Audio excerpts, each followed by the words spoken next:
जय हिंद, मैं Rakhi ma'am, achiever coaching class Shastri Nagar Jammu से। आज की डेट आपको आने वाले एग्जाम में याद रखनी है। न्यू पार्लियामेंट का सेशन कौन सी डेट को कमेंस, न्यू पार्लियामेंट का सेशन कौन सी डेट को कमेंस हुआ और आज डेट क्या है, 19 सितंबर। ठीक है, याद रखिएगा। अब जो भी एग्जाम आएगा उसमें क्वेश्चन देंगे। और पहले पार्लियामेंट के, न्यू पार्लियामेंट में पहले स्पीकर कौन, ये भी आपको क्वेश्चन आएगा। ठीक है, 4 साल बाद चेंज हो जाएगा। ठीक है, ओम बिरला। ठीक है, first prime minister new parliament के कौन थे? ठीक है, डिफेंस मिनिस्टर, कैबिनेट पूरा। ठीक है, ये भी आगे आपके आने वाले करंट अफेयर्स के इंपॉर्टेंट पार्ट बन जाएंगे। और जो फर्स्ट भी इंट्रोड्यूस किया गया न्यू पार्लियामेंट में वो कौन सा था, अभी देखते हैं कौन सा था। वुमेन रिजर्वेशन बिल की बात कर रहे हैं, शायद हो सकता है वही है। ठीक है, इंपॉर्टेंट क्वेश्चन है। इंडिया में वुमेन रिजर्वेशन पाकिस्तान से कम है पार्लियामेंट में, आपको पता है। पाकिस्तान में ज़्यादा है, वहाँ पे उनके पार्लियामेंट में ज़्यादा लोग बैठते हैं, वुमेन बैठते हैं, जबकि भारत में कम बैठते हैं। पहला आज का क्वेश्चन करते हैं यूनेस्को वर्ल्ड हेरिटेज साइट्स में। 40 इंडिया की यूनेस्को वर्ल्ड हेरिटेज साइट हैं। 41 और 42 की बात की गई है कि 41 और 42 ये दोनों मिलके बन जाएंगे। ठीक है, 41 जो आती है रविंद्रनाथ टैगोर की शांति निकेतन। ठीक है, रविंद्रनाथ टैगोर ने एक एजुकेशन हब बनाया था जिसका नाम था शांति निकेतन। शांति निकेतन में बाद में उन्होंने गुरुकुल बनाए, इसके अंदर एजुकेशन प्रोवाइड की। रविंद्रनाथ टैगोर कौन थे जिन्होंने भारत का नेशनल एंथम लिखा?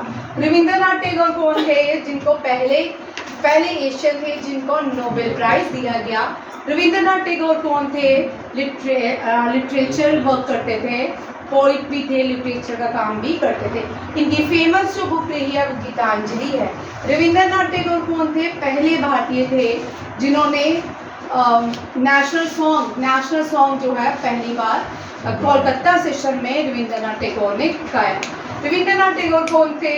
पहले भारतीय थे जिन्होंने नेशनल एंथम पहली बार कलकत्ता सेशन में 1911 में गाया। ठीक है, नेशनल सॉन्ग जो है लिखा किसने है? बंकिम चंद्र चट्टोपाध्याय ने, और उनकी बुक हरनमन से लिया गया है। ये दोनों क्वेश्चन याद रखते हैं। रविंद्रनाथ टैगोर को महात्मा गांधी ने एक टाइटल दिया था, उस टाइटल का नाम है गुरुदेव।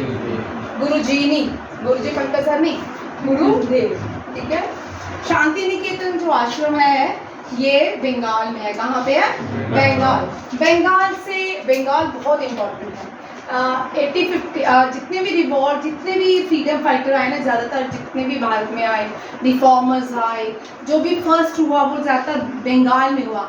फर्स्ट हाई कोर्ट इस्टेब्लिश हुआ बंगाल में, फर्स्ट यूनिवर्सिटी इस्टेब्लिश हुई बंगाल में, फर्स्ट न्यूज़पेपर बंगाल गैजेट जो था वो भी बंगाल में इस्टेब्लिश हुआ। और भारत की जो पहली पार्टीशन हुई वो भी बंगाल में 1905 में। ठीक है, बंगाल जो है, बंगाल वो प्लेस है यहाँ जहाँ से भारत का नेशनल एंथम और नेशनल सॉन्ग को रचना की गई। ठीक है, बंगाल में इंडिया का सबसे बड़ा म्यूजियम है विक्टोरिया म्यूजियम। बंगाल जो है यहाँ से नेताजी सुभाष चंद्र बोस, स्वामी विवेकानंद, इन जैसे पायनियर्स लीडर पैदा हुए। बंगाल में बैटल ऑफ बॉक्सर और बैटल ऑफ प्लाजी हुआ। सिराजुद्दौला पहले था जिसने ब्रिटिश ईस्ट इंडिया कंपनी के अगेंस्ट लड़ाई लड़ी शुरू की थी। और क्योंकि जब औरंगजेब की मृत्यु होगी उसके बाद जितने भी उसके फरमान थे वो सारे कैंसिल कर दिए गए, और जितने भी बंगाल में लोग थे वो रेवेन्यू की डिमांड करने लगे ब्रिटिश से और ईस्ट इंडिया कंपनी से। ईस्ट इंडिया कंपनी ने रिफ्यूज़ किया लड़ाई पे आगे, और ये जो फर्स्ट वॉर हुई वो बैटल ऑफ प्लाजी कहा जाता है। सिराजुद्दौला जो थे इसमें पार्टिसिपेट किया था, बाद में इनको मार दिया गया था। रॉबर्ट क्लीव जो थे मद्रास से बुलाए गए थे, और रॉबर्ट क्लीव ने क्या किया, यहाँ पे बैटल ऑफ प्लाजी जीत ली। मीर कासिम जो थे वो क्या बन गए? नवाब ऑफ बंगाल। अब औरंगजेब ने जितना भी एक्सपेंडिचर था ना उसका सारा वॉर में ही खर्च किया, ज़्यादा से ज़्यादा उसने वॉर पे ही लगाया। फिर उसको इतनी टेरिटरी थी कि वो कंट्रोल ही नहीं कर पाए।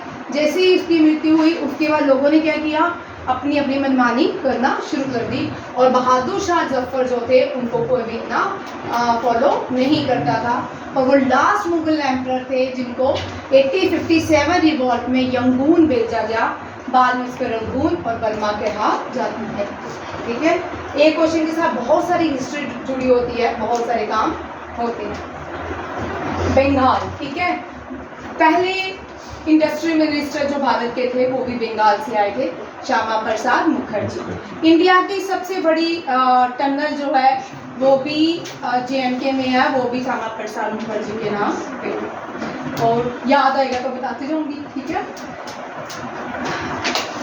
यूनेस्को ने ये 41 भारत की यूनेस्को वर्ल्ड हेरिटेज साइट बनेगी। 2010 में इसको टेंटेटिव लिस्ट में डाल दिया गया था, अब 2023 में जाके इसको यूनेस्को वर्ल्ड हेरिटेज साइट बनाया गया है। इसमें क्या कहते हैं, ये 41st वर्ल्ड हेरिटेज साइट बनेगी इंडिया की। ये कहाँ पे डिक्लेयर किया गया? सऊदी अरब में एक मीटिंग हुई रियाद में, वहाँ 45th वर्ल्ड हेरिटेज कमेटी हुई, कॉन्फ्रेंस हुई, वहाँ पे कहा गया भारत की जो 41st बनेगी हेरिटेज साइट वो कौन सी बनेगी? शांति निकेतन। शांति निकेतन रविंद्रनाथ टैगोर ने बनाई थी। रविंद्रनाथ टैगोर जो थे इसको स्कूल और आर्ट सेंटर में कन्वर्ट कर दिया गया और यूनेस्को की united nation education scientific and cultural organisation, इसकी लिख लो जिनको नहीं आती, कभी कभी आता है। इसका हेडक्वार्टर न्यूयॉर्क में है, united nation education scientific and cultural organisation, और इसका हेडक्वार्टर पेरिस फ्रांस में है। और ऑड्रे अजोले आज भी, हम 2015 से बढ़ रहे हैं, आज भी यही DG है किसके? यूनेस्को के। अब यहाँ से जो क्वेश्चन आने वाला ना आपको यूनेस्को से, वो ये क्वेश्चन आ सकता है, कौन सी कंट्री ने यूनेस्को की मेंबरशिप वापस ले ली? 2018 में USA और इजराइल ने यूनेस्को की मेंबरशिप को विड्रॉ कर लिया था, और अब इस साल 2023 में इसने क्या कर दिया? इसकी मेंबरशिप को वापस दिया है। किसने? USA को फुल फ्लेज मेंबर बनाया गया है, किसका? यूनेस्को का। यहाँ पे देखिए, पास कर 2018 में 2 कंट्रीज ने यूनेस्को की मेंबरशिप छोड़ दी थी, इजराइल और USA ने 2023 में फिर से मेंबरशिप को पा लिया है, फिर से मेंबर बन गया है यूनेस्को का। ठीक है, अब यहाँ पे देखते हैं यूनेस्को का headquarter Paris France. Director general बहुत सालों से यही है, जो बच्चे कंटिन्यू पढ़ रहे हैं उनको याद रहेगा, ऑड्रे अजोले। ठीक है, फाउंडेड 16 नवंबर 1945 ड्यूरिंग सेकेंड वर्ल्ड वार। ठीक है, लंदन यूनाइटेड किंगडम। और यहाँ पे लास्ट क्वेश्चन आया था इसमें, यूनेस्को के कितनी कंट्रीज मेंबर है? कितनी कंट्रीज मेंबर है? 193 मेंबर्स। ठीक है, पाकिस्तान नहीं है, सारी कंट्रीज होती है। अभी यूनेस्को में इस पॉइंट पे भी आते हैं, जैसे ताजमहल है, ठीक है, भारत में ताजमहल इन दिनों में पिछले 2-3 साल में ताजमहल के ऊपर क्या हो रहा था? पोल्यूशन जो था वो बढ़ता जा रहा था। तो यूनेस्को ने इंडियन गवर्नमेंट को एक वार्निंग दी, एक कहा कि ताजमहल की ये हेरिटेज साइट है, इसकी इसको मेंटेन किया जाए। तो अब जब आप ताजमहल की कितनी दूर तक कोई भी गाड़ियाँ नहीं जाती, क्योंकि पोल्यूशन की वजह से ताजमहल पीला पड़ रहा था और दूर दूर तक गाड़ियाँ नहीं जाती। इसमें सारी कंट्रीज मेंबर है बच्चा। इसमें जैसे ये UN का पार्ट है ना, मैंने उस दिन बताया था, यहाँ पे देखो पाकिस्तान में जितने भी टेम्पल्स है ना जो भी तोड़े जाते हैं, अभी यूनेस्को ने लास्ट ईयर पाकिस्तान को भी रिस्ट्रिक्ट किया था कि टेम्पल्स नहीं तोड़ जाए, अपने हेरिटेज को बचाया जाए। हेरिटेज को बचाने का मतलब होता है कि आपके पास इनकम आएगी, ठीक है नहीं? हेरिटेज आप मानो या ना मानो, वो मुस्लिम कंट्री, आप टेम्पल जाओ या ना जाओ, बट आप इनकम, सोर्स ऑफ इनकम से देख सकते हो कि आपका वहाँ पे सोर्स ऑफ इनकम बिल्ड होता है, तो आप बेनिफिट लो, ठीक है ना? ऐसा नहीं है। UN की उस दिन मैंने ये करवाया था, ऑर्गन्स हमने किए थे। UN के ऑर्गन्स कौन कौन से होते हैं? रोहिणी, हर्ष, चलो नहीं, मजीद UNSC अच्छा सिक्योरिटी काउंसिल। हाँ, UNGA United nation general assembly. United nation को नए बच्चे लिखे 2 भाग में डिवाइड किया गया है।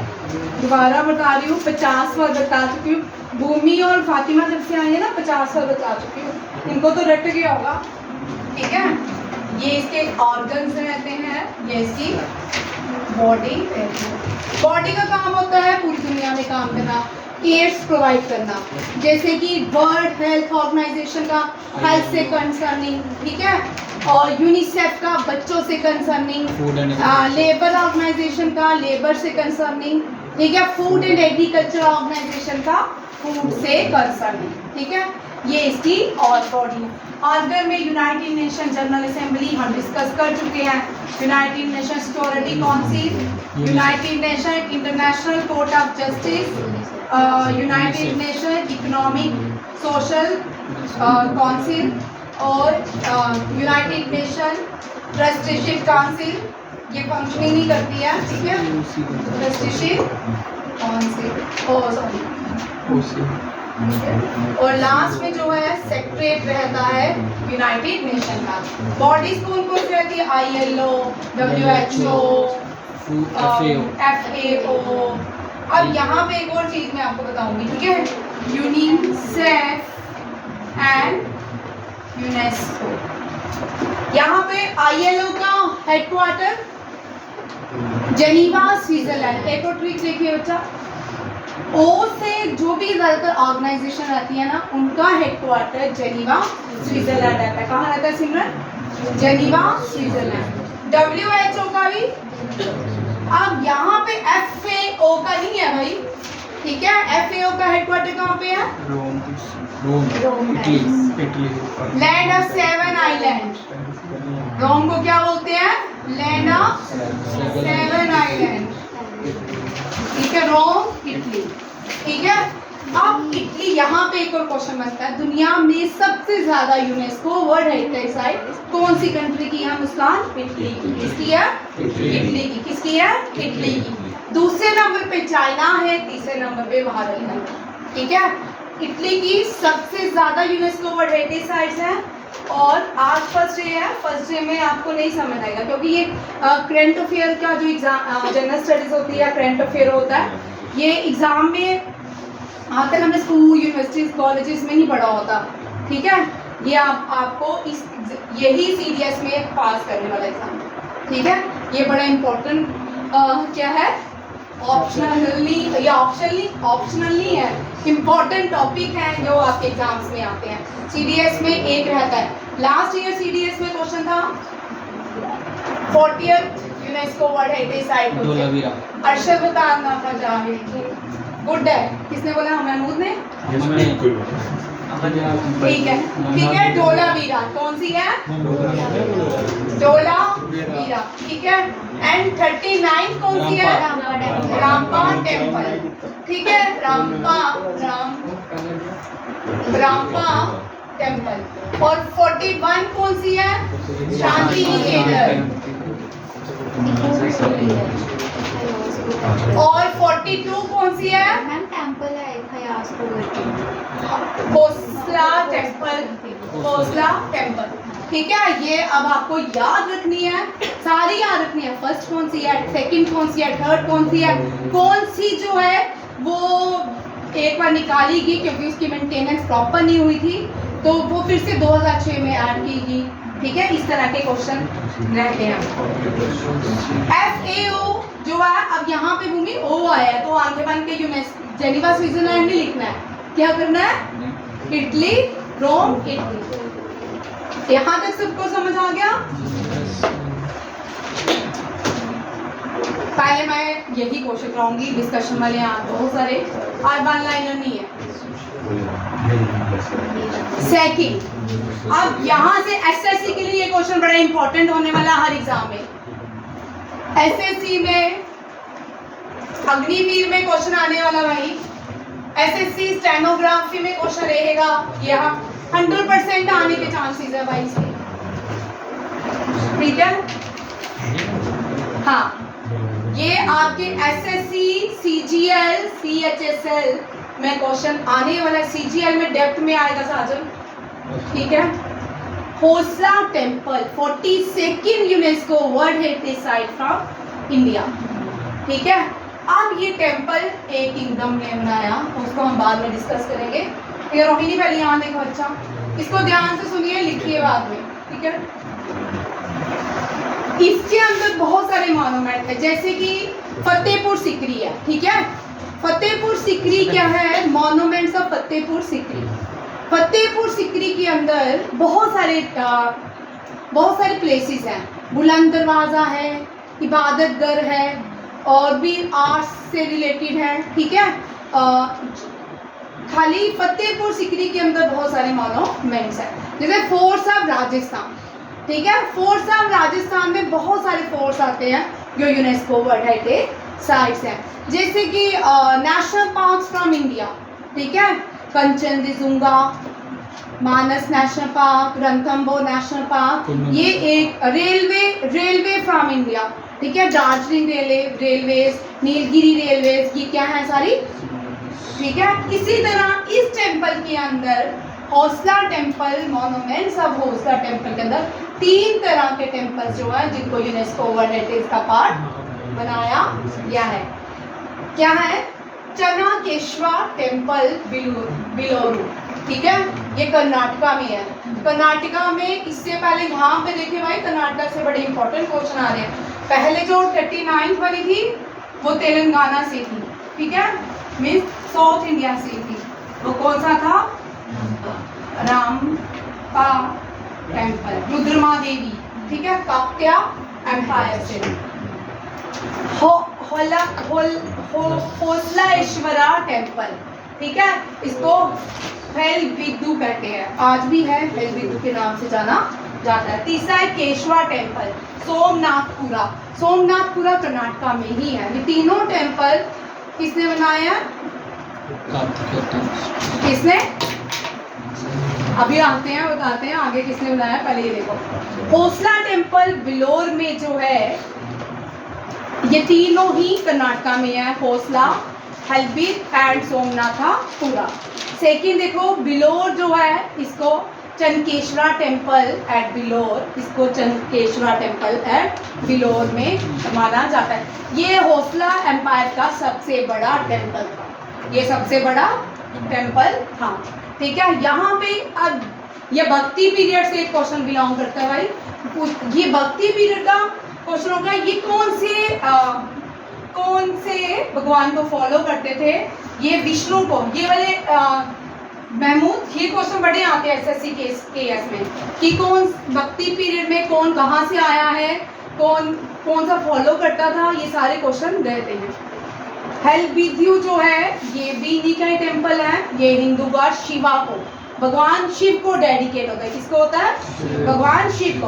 और जो स्मॉलेस्ट टेम्पल था ये Keshava temple, Somanathapura temple, that is called, Muskan क्या बोलते हैं, क्या आज मुस्कान कोई है? केशवा टेम्पल कौन सा है? केशवा। ये स्मॉलेस्ट टेम्पल है किसका? होसला टेम्पल का पार्ट। भाई मैप देखो, ठीक है, दिख रहा है सबको? ये केरला है, ये कर्नाटका का, ये वाला सारा इसे यहाँ पे देखो, ये आंध्र को भी कैप्चर कर रहा है और तेलंगाना को भी कर रहा है, ठीक है। इसका यहाँ पे इनके ये बाद में बने हैं, ठीक है। चोला के साथ लड़ाई करके इसने अपना 45 बनाया और ये इन्होंने अपना राज्य खड़ा किया। देखो होसला ओरिजिनेट हुआ है, ये वेस्टर्न घाट है, जिनको नहीं पता ये वेस्टर्न घाट है, ये क्या है और ये कौन से है? और वेस्टर्न घाट में जो नदियां बहती हैं, कृष्णा, महानदी, कावेरी और गोदावरी, ठीक है। ये नॉन पेरिनल रिवर्स है, पेनिसुलर रिवर्स है, नॉन पेरिनल रिवर्स है। कृष्णा, कावेरी, गोदावरी, महानदी बड़ी इंपॉर्टेंट है। कावेरी बहुत इंपॉर्टेंट है। कावेरी जो है वृद्ध गंगा के नाम से और गंगा के नाम से, दक्षिण गंगा के नाम से जानी जाती है। ये तीनों ही कहाँ, ये चारों पांचों नदियां कहाँ मिलती हैं सिमरन, पता है? बे ऑफ बंगाल। अब नदियाँ, एक बड़ा फनी क्वेश्चन है, ठीक है, थोड़ा सा हंस लेते हैं। जिनको पता है, जैसे ये नदियाँ यहाँ से चल रही हैं ना, अब यहाँ कैसे चल रही हैं भाई? नदियाँ यहाँ से कृष्णा का यहाँ ईस्टर्न घाट में कैसे पहुँच गई भाई? ये मैप है, ठीक है, एसएसबी में देखी, ये मैप है, मैप लैंड में नहीं ऐसी है, समझ आया? बड़ा फनी क्वेश्चन है।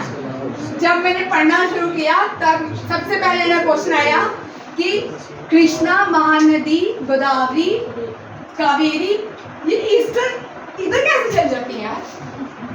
2003 की बात है, यहाँ जा रही तो यहाँ कैसे चल रही है? मैंने पूछा फिर सर को, ये तो मैप है भाई, मैप में थोड़ी चढ़ेंगे ऊपर, ठीक है, लैंड में तो लैंड है, नहीं समझाया? ठीक है, राम सेतु को कैसे क्रॉस किया? हाँ, लैंड से, मैप से थोड़ी क्रॉस किया, मैप से तो सीधे क्रॉस कर दें, एक छलांग लगाई, ठीक है। अब देखो, ये ओरिजिनेट कहाँ हुआ? वेस्टर्न घाट। अब जिनको वेस्टर्न घाट से नहीं क्वेश्चन पता, रोहित क्वेश्चन आएगा वेस्टर्न घाट से, और आपके अग्निवीर में भी क्वेश्चन रहता है, ठीक है। वेस्टर्न घाट जो है अरेबियन सी के पास, यहाँ है अरेबियन सी, और यहाँ पे जो आइलैंड है वो लक्षद्वीप है। कौन सा है? लक्षद्वीप, ठीक है। लक्षद्वीप के ऊपर एक और कंट्री है, ठीक है, इसी के ऊपर कौन सा है? मालदीव। कौन सी है? ठीक है।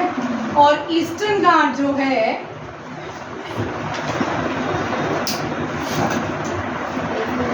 बे ऑफ भारत को 3 पेनिसुलर हिस्सों में डिवाइड किया जाता है।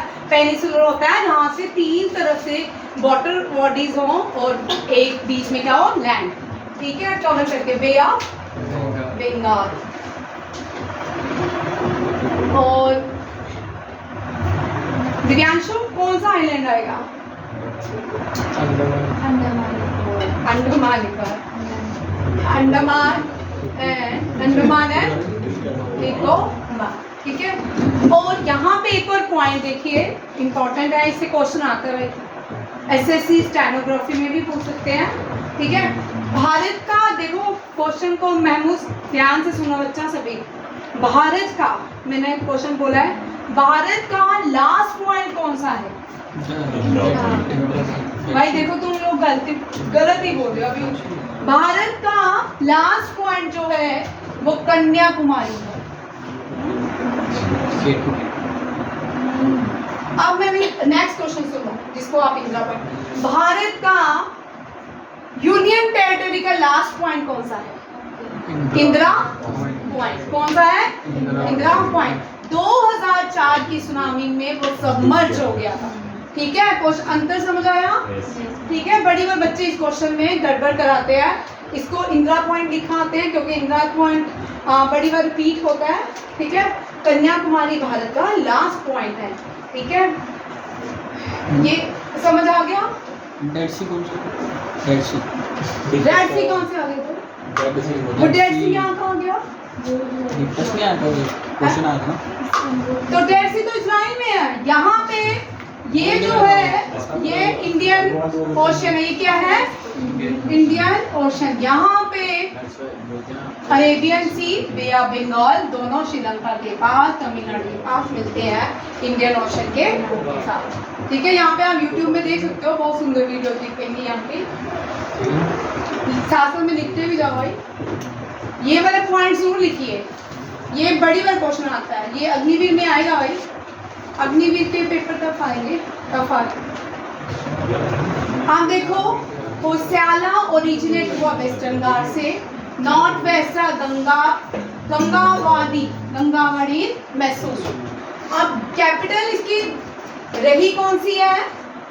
कैपिटल इसकी देखिए, इनिशियली बेलूर थी, बाद में हेल्पिडू होगी। मैंने एक और डाली है, और कैपिटल एक और डाली, कैपिटल हाँ इसका नाम बाद में चेंज हो गया था द्वारा समुद्रा। ठीक है, ये बड़े इंपॉर्टेंट क्वेश्चन है भाई, आएंगे ही आएंगे, 100% एग्जाम में आएंगे भाई। द्वारा समुद्रा हल्बीदू, इसके और बाद में नाम चेंज करके इसका क्या था, द्वारा समुद्रा। द्वारा समुद्रा में समुद्र का क्या दरवाजा, दरबार, डोर, वाजा कैपिटल।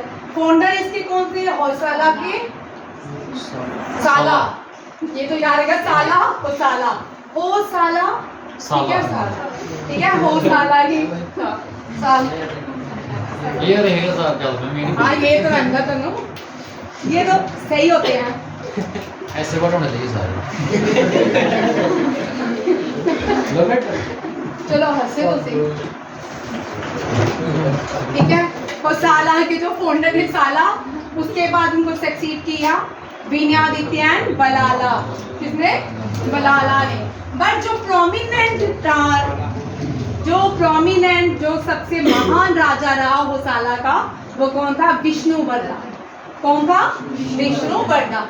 जैसे मौर्य में अशोका पढ़ते हो, ठीक है, ऐसे तो सारे ही थे, बट चंद्रगुप्त मौर्य और जो अशोका है वो प्रोमिनेंट माने जाते हैं। इस तरह यहाँ, ठीक है, ये इन्होंने चोलास और गंगावती का सा लड़ाई लड़ी और अपना एक किंगडम बनाया, जिसको क्या बोलते हैं, होसाला। ठीक है, स्टार्टिंग में इन्होंने कीर्ति नारायणा टेम्पल बनाया, तालका कद्दू एंड चन्ना केश्वरा टेम्पल एट बिल्लू। ठीक है, कीर्ति नारायण टेम्पल भी इन्होंने ही बनाया था। ये कहाँ पे, कर्नाटका। ठीक है, होसाना जो थे फॉलो कर शिविज्म, विष्णुइज्म एंड जैनिज्म। आज वो नहीं है जैनिज्म वाला, ठीक है। विष्णुवर्धन बाद में विष्णु जैनिज्म जो लाया था विष्णुवर्धन ने लाया था। ठीक है, अब ये वाला क्वेश्चन बड़ा इंपॉर्टेंट है। ठीक है, रामा अर्जुनाचार्य जो है भक्ति पीरियड से बिलोंग करते हैं। ये इतने प्रोमिनेंट और क्या है, इनसे क्वेश्चन रहता है। ठीक है, इनके भारत ने 2 स्टैचू इंस्टॉल किए हैं, एक स्टैचू ऑफ पीस, एक स्टैचू ऑफ क्या है, स्टैचू ऑफ पीस, और दूसरा कौन सा है, इक्वेलिटी। मुझे याद रहता है, तुमको नहीं याद, सेम तुमको पढ़ाती हूँ, 1000 बार पढ़ा हुई है। ठीक है, फिर भी भूल। Statue of peace recently home minister ने कश्मीर में इंस्टॉल किया है, रामा अर्जुनाचार्य का। और स्टैचू ऑफ इक्वेलिटी जो है वो हैदराबाद में इंस्टॉल किया है। ठीक है, रामार्जुनाचार्य जो थे भक्ति पीरियड को बिलोंग करते थे। यहाँ पे इनके बारे में मैंने लिखा है, इन्होंने श्रीरंगपट्टनम छोड़ दिया था, बाद में ये कहाँ पे चले गए, कर्नाटका में मुलकोट।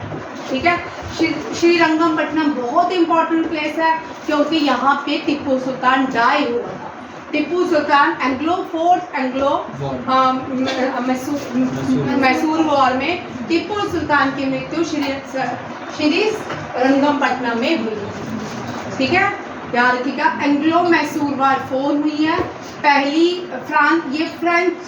फ्रांस तो फ्रांस के साथ शायद हुई है ना।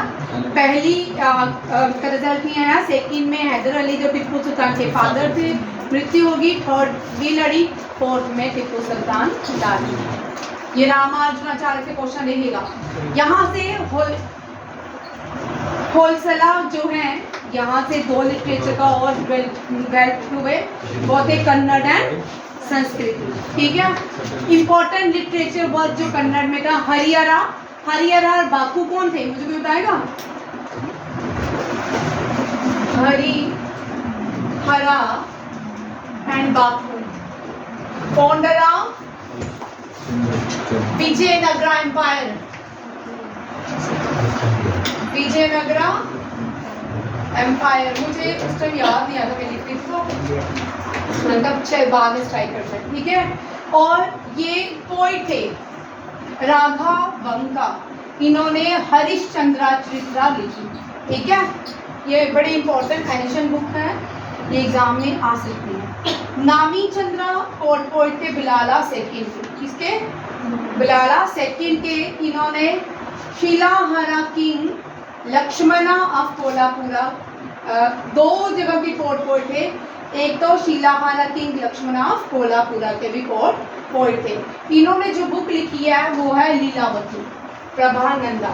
लीलावती प्रभानंदा, ये बहुत इंपॉर्टेंट क्वेश्चन है, दोनों याद रखिए। इन्होंने लीलावती प्रभानंदा को लिखा है। ये कोर्ट पोएट थे बलाला टू के और लक्ष्मणा किंग के, ठीक है।